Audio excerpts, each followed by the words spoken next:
हो त ही जेके वोकेबुलरी वर्ड्स आहिनि उहे आहिस्ता आहिस्ता असां पंहिंजे basic words and sentence J series में इस्तेमालु कंदासीं। त अॼु असां हिन पंहिंजे बेसिक वर्ड्स एंड सीरीज़ में वर्ड कन जो इस्तेमालु कंदासीं। त ॾिसूं उहो उर्दू इंग्लिश में ऐं उनखे कीअं प्रोनाउंस कजे त ऐं कहिड़ा लेटर्स मिली करे हुन वर्ड्स खे ठाहिनि था।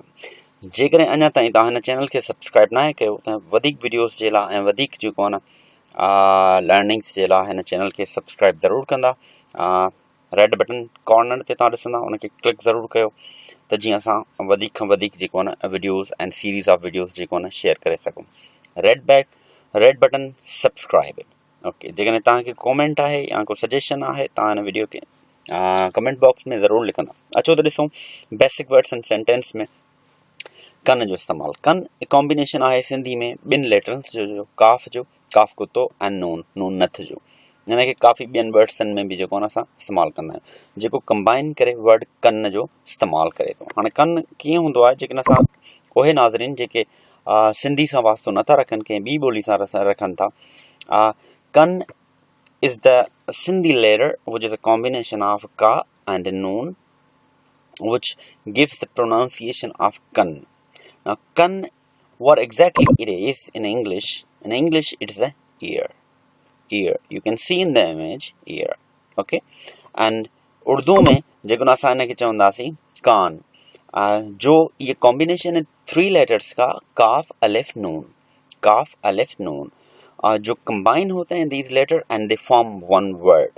So let me clear, there's a big difference between letter and word. So word is a combination of the letters. So it can be more than 2, 3, 4, 5. Okay, so नाज़रीन लफ़्ज़ ऐं उन में वॾो फ़र्क़ु हूंदो आहे जेको न जेकॾहिं ही लफ़्ज़ मिलाए करे ही जेके नंढा लफ़्ज़ मिलाए करे जेके लेटर्स आहिनि ऐं मिलाए करे लफ़्ज़ ठाहींदा आहिनि। जेके ही लेटर्स तव्हां ॾिसी सघंदव काफ़ अलिफ नून उहे करे मिलाए करे लफ़्ज़ ठाहींदा आहिनि, वर्ड्स ठाहींदा आहिनि जेके प्रॉपर मीनिंग ॾींदा आहिनि। पर कंहिं ख़ाली लेटर जी का इंडिविजुअल मीनिंग न आहे, उनजी का अलॻि का हैसियत न आहे उनजी। त अॼु असांजो आहे सिंधी में काफ़ नून कन एंड उर्दू में काफ़ अलिफ नून कान एंड इंग्लिश ईयर EAR।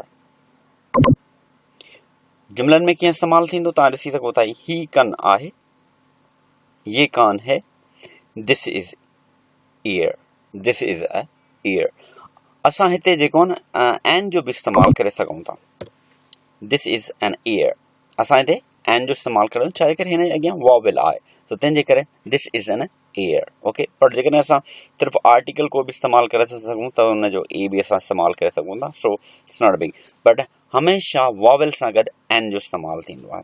त नाज़रीन इहो हुयो अॼु असांजो लेसन जंहिंमें असां हिकु नए लफ़्ज़ जे बारे में सिखियासीं त कीअं उनखे बेसिक सेंटेंस में असां इस्तेमालु करे सघूं था। असां वरी ॿिए चैनल लेसन सां गॾु मिलंदासीं वोकेबुलरी ऐं उन सां बेसिक वर्ड्स एंड सेंटेंस सां ॿियो को लफ़्ज़ खणी ईंदासीं जेको।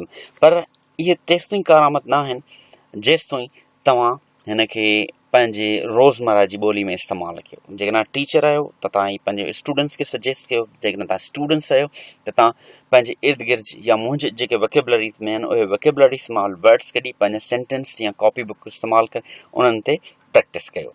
Practice is very important. बग़ैर प्रैक्टिस जे तव्हां का बि शइ सिखी नथा सघो। त असां वरी ॿिए लेसन में मिलंदासीं। तेसिताईं असांखे इजाज़त ॾियो। अल्लाह वाहिद। Thank you so much.